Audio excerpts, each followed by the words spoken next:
Welcome back. So, like it or not, a lot of us are finding our circumstances very limited by our current little crisis. Uh, 36 states, I believe, which is almost 3/4 of the states in the United States, have school closings anywhere from 2 weeks to the rest of the school year. At least 10 states have closed down non-essential businesses like restaurants. I'm in Pennsylvania, and I think we have one of the most restrictive closings now. It's restaurants and all kinds of non-essential businesses. So we are all finding ourselves living with limitations right now. So when we get back, we are going to talk about how we are going to get through this with a little grace, a little dignity, and the least amount of inconvenience possible. All right, see you in a minute.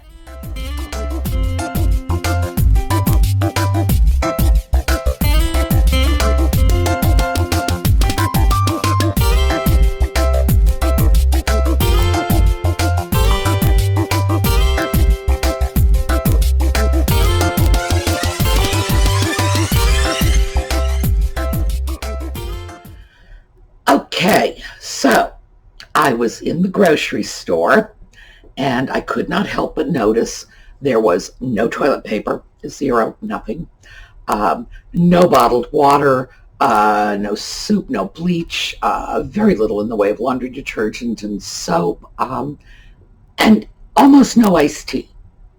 No clue what the iced tea thing is all about, but surprisingly enough, the iced tea was gone. Maybe it's a Pennsylvania thing. So I thought we would take the time right now to talk about how to cope with these new limitations. What are we going to do when we don't have the things that we rely on having? So let's start with hygiene. Mostly because everybody's aware of the fact that toilet paper is in really short supply. Now, I personally have about 6 rolls of toilet paper, and our current situation could last, well, it could outlast my toilet paper supply. I'm not really worried about that because I have a bidet attachment for my toilet. So that's going to be my first suggestion. You can get one of these things for $20 to $30 on eBay. It's a 15-minute installation, ordinary household tools. Anybody can do it. Super, super simple. I have found my little bidet attachment really useful for, among other things, cleaning the toilet, because most of them, you turn the little nozzle. If you turn it clockwise, it splashes water. You turn it counterclockwise and it funnels the water down into your toilet, which makes cleaning the toilet very easy because I used to have to flush it all the time to get a whole bunch of new clean water in there. So I find the bidet attachment really useful for cleaning the toilet if for no other reason. And just very quickly, all of you guys can just mute the volume for about 30 seconds. I'll give you the thumbs up sign when we're good to go again. Okay. Now that they've muted and they're not going to be offended, for women, especially younger women in their reproductive years, things can sometimes get very messy. So a bidet is really useful for that. Okay, guys, we're through talking about girl stuff. That's one option. If you decide you want to get something like this, go on eBay, $20 to $30, but be sure to get it from a U.S. or Canadian supplier.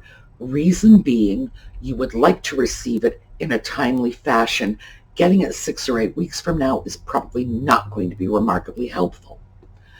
If you do order one, be sure to order the extra large toilet seat bumpers too, because the bidet attachment goes between the porcelain bowl and your wooden or plastic toilet seat, thereby raising the toilet seat up a little on the hinge end. So you want those bumpers to equalize the height, out here at the front of the bowl end. And you can find them just by putting toilet seat bumpers into your search engine, and they're very inexpensive. So, one solution. It's important to keep in mind that toilet paper is a relatively modern invention.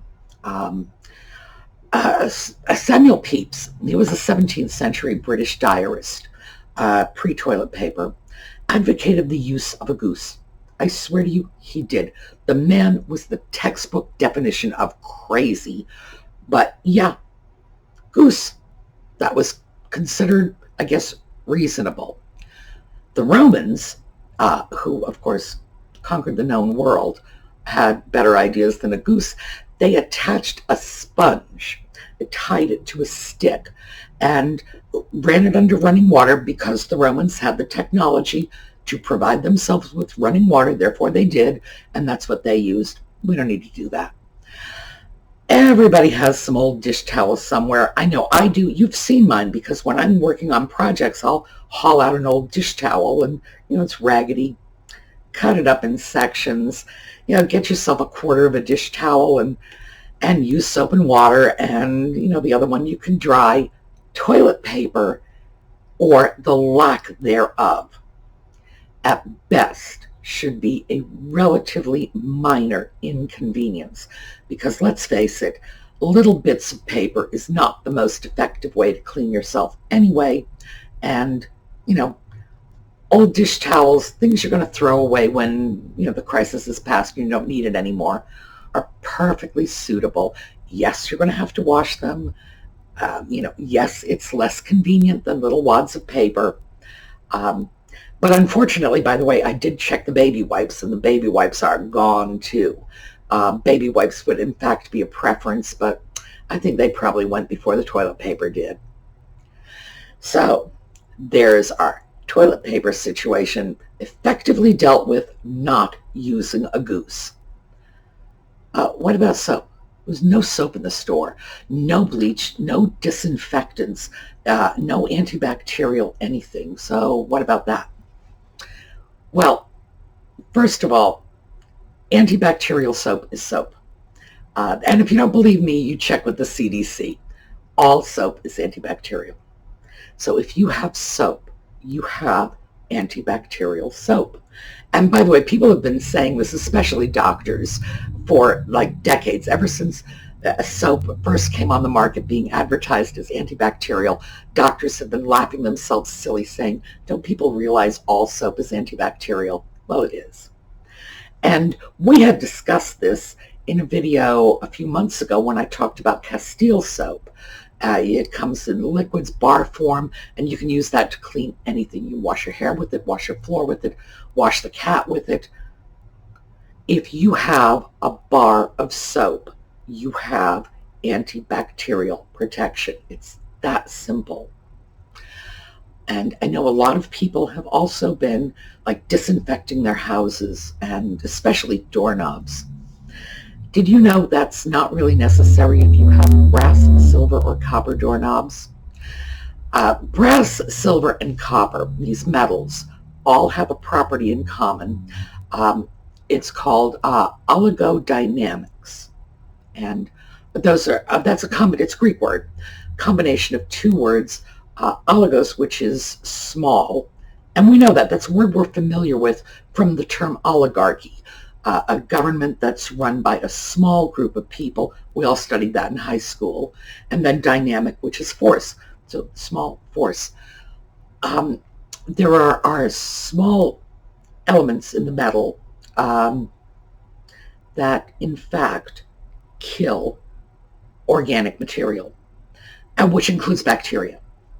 If you have a brass doorknob, you have something that is self-sterilizing.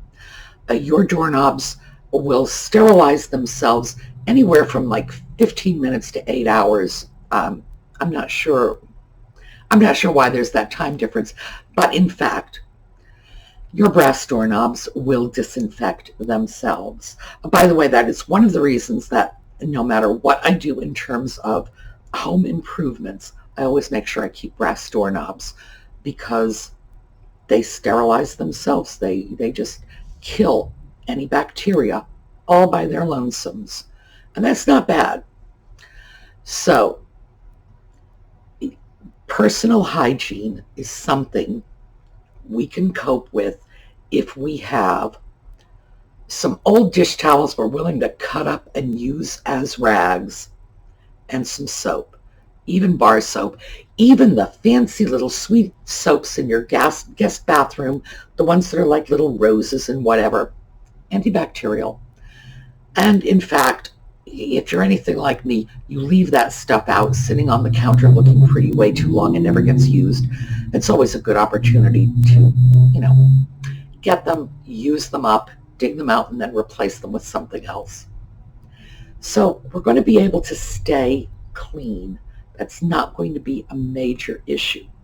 Also, do keep in mind that there is a difference between bacteria and viruses, and antibacterial soaps, antibacterial anything, are probably not going to do you a whole lot of good in terms of killing a virus. So we've pretty much got hygiene covered.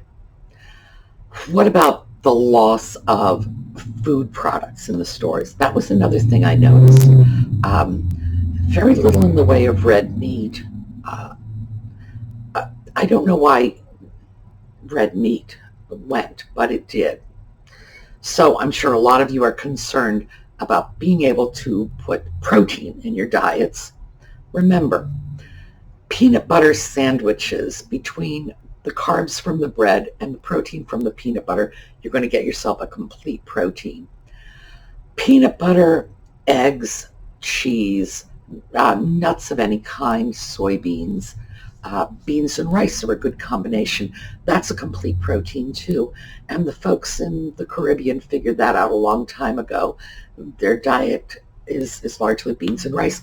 If you go to Puerto Rico and you sit down at somebody's house for dinner, you're going to have red beans and rice.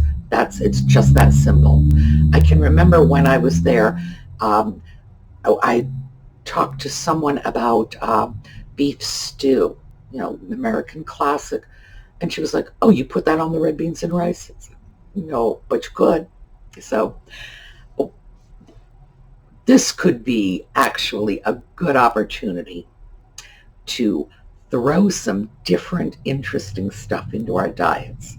Fish is really good for you. And I noticed that there was plenty of fish in the stores. I like fish. So when I saw that there was no red meat there, I thought, oh, like I didn't even notice, because I head straight for the fish every time. One of the other things I noticed was they were resupplying. So that's good. It means that whatever else is going on, whatever else is coming off the shelves, stuff is going back on. So I don't think that's going to be a major concern. We're not running out of food. We just might be experiencing runs on the kinds of foods we like. And in that case, we're just going to have to be brave little soldiers and try eating some different foods. So, like I say, fish, peanut butter, cheese, there are a lot of good protein substitutes for red meat. The bottled water, I have to tell you, I do not understand, because our water supply is under no threat. I don't know why there's not any bottled water to be found on the shelves. That just seems a little strange to me. Not quite as strange as no iced tea, but still a little strange. Pet food was another thing that was just flying off the shelves. Fortunately for me, the Photobomb Kitty's favorite brand was there in abundance. So, and it's okay. He's not running out of food anytime soon. And as we all know, he's not running out of food because he will just go out and kill some mice or something. I'm not running out of food because he'll go out and kill mice for me. He brings them home to me. He's such a good kitty. The food supply is not under threat. So that's something I'm not sure what's going on with the hoarding of food, just as I'm not sure what's going on with the hoarding of toilet paper. The toilet paper supply is not under, well, it is under threat now because it's been cleaned off the shelves. Same thing with the water. But yes, the foods we like may be harder to come by. But having said that, we are in America. There's still plenty to eat. We just need to be a little sensible, and we need to be willing to give ground on this. As I said, I'm in Pennsylvania. You know that our state, all the restaurants are closed. If you're in the habit of eating out and you're in a state where all the restaurants are closed, yeah, you might have to give up pizza night. You might have to give up, Chinese food Thursday luncheons. It's possible. If you are in one of the 10 states that's already closed the restaurants, it's already there. Are other states going to do the same? I don't know. I honestly don't know. I don't think anybody knows at this point. I would bet that some other states are going to be closing down restaurants and non-essential businesses. But as for how many, anybody's guess. So, let's talk about some of the other things that people are concerned about. Medications. Now, that's something that I hear a lot. It's like, I need to go order all my medications. Well, unless you're on antivirals, your medications are not under threat. There's nothing going on that is threatening the supply of cholesterol meds, heart meds, diabetes meds, anything like that. Do you need to order extra medication? No. And in fact, it's probably best for society as a whole, in other words, just looking at the global issue, if you try to avoid putting any undue stress on the healthcare system right now, and that would include the pharmacies. So if you're running out of medication, by all means, get your meds. If you usually buy them in 3 months supplies and you're getting low, get your 3 months supply. But to go out now and say, I've got 6 weeks worth of medication, I'm going to buy more, it's not necessary. And it's probably going to put undue stress on the pharmacy companies. And by that, I'm talking about the pharmaceutical companies that are coming up with the drugs and supplying them, and the local pharmacies that are filling these prescriptions. Another thing is, if you don't need to see your doctor, if you're fine and healthy, this is not the time to make elective doctor's appointments. Now, obviously, if you want to go see your podiatrist is probably not going to be a doctor whose services will be necessary if things get out of hand, which, I'm not expecting. Nevertheless, your podiatrist is probably the last in line to be involved in any direct medical crisis at this time. Sure. But family doctors, emergency rooms, hospitals, if you don't need to be there, don't be there. On the other hand, having said that, and also having said no need to stockpile your medications, if there are things you feel you want to do, that you need to do so that you will feel safer, or that so that you can feel safer about your loved ones. For example, if you want to go off and get yourself a package of surgical masks, go right ahead. Someone had recently commented on television, don't go off and buy surgical masks, you're taking them from people who need them. No, you're not. First of all, hospitals and doctors' offices buy these things in the thousands. And you can get a package of surgical masks. If you price shop, you can get it on Amazon for under $10. I keep them all the time. I use them as dust masks when I'm working with power tools. If you want a surgical mask, go get yourself some. Don't hoard them. You don't need 5,000. But a package of 50, if that's going to make you feel better when you go out in public, go right ahead. If you're going to feel better believing that your elderly mom has surgical masks in her handbag, go get them.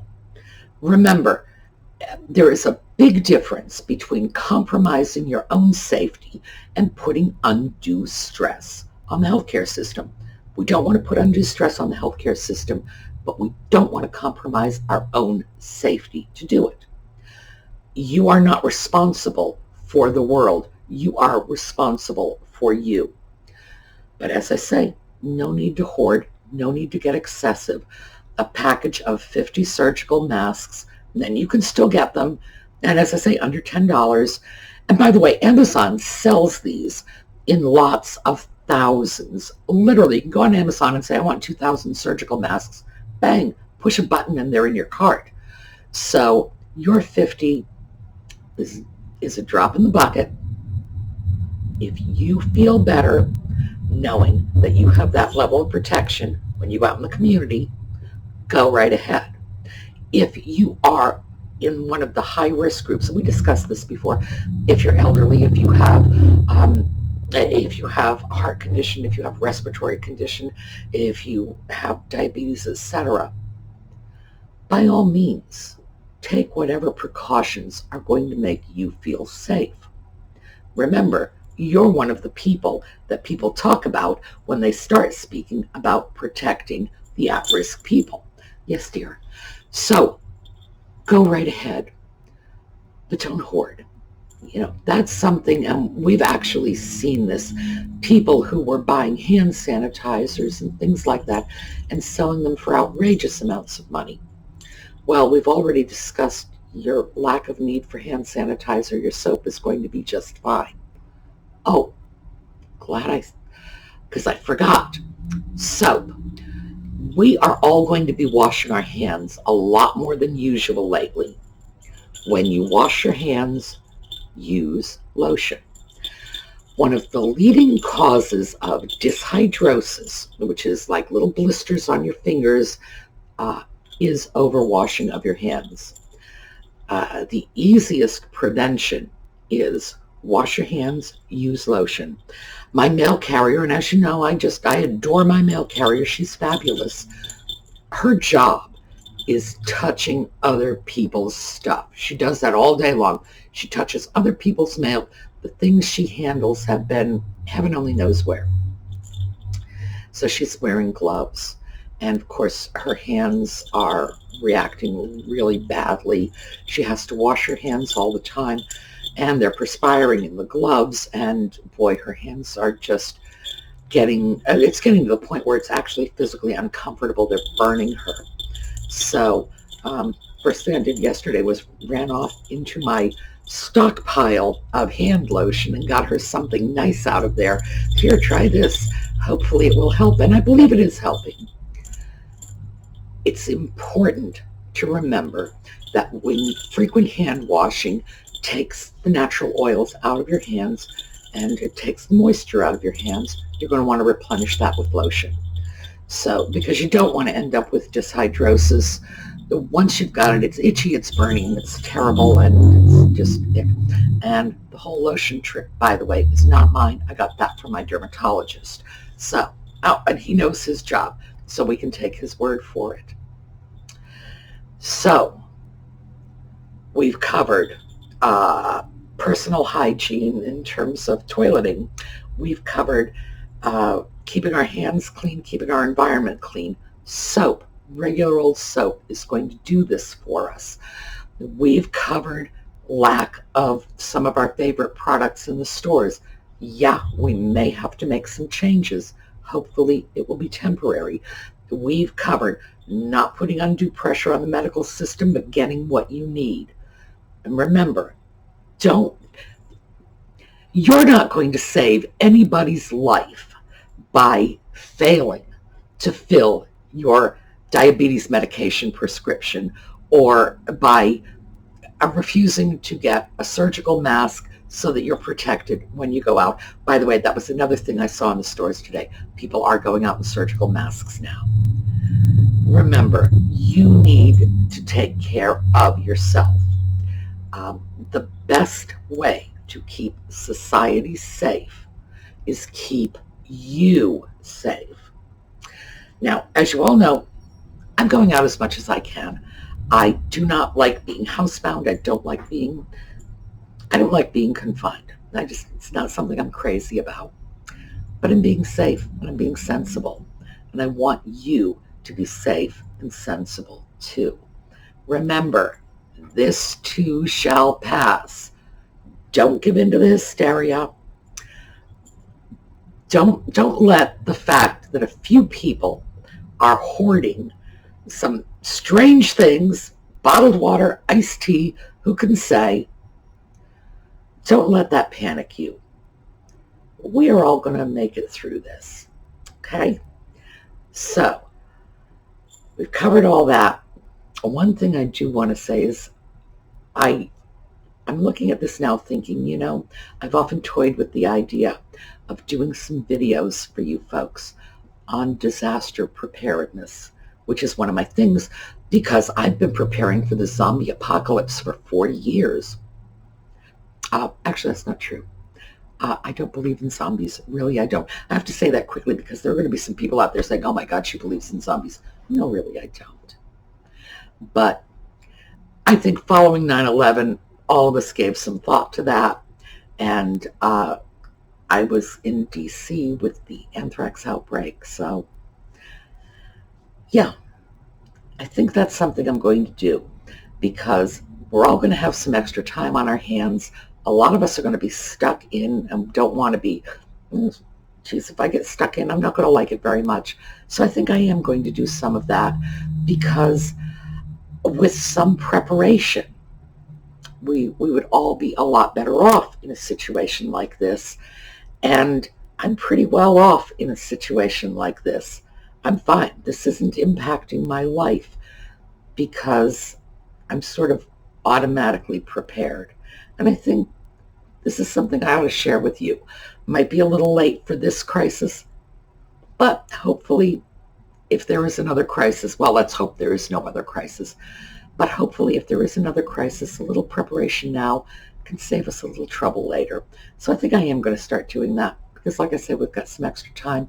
So I'm really considering doing some extra videos. All right. Stay safe. Stay calm. Don't give in to the hysteria. And I'll see you tomorrow.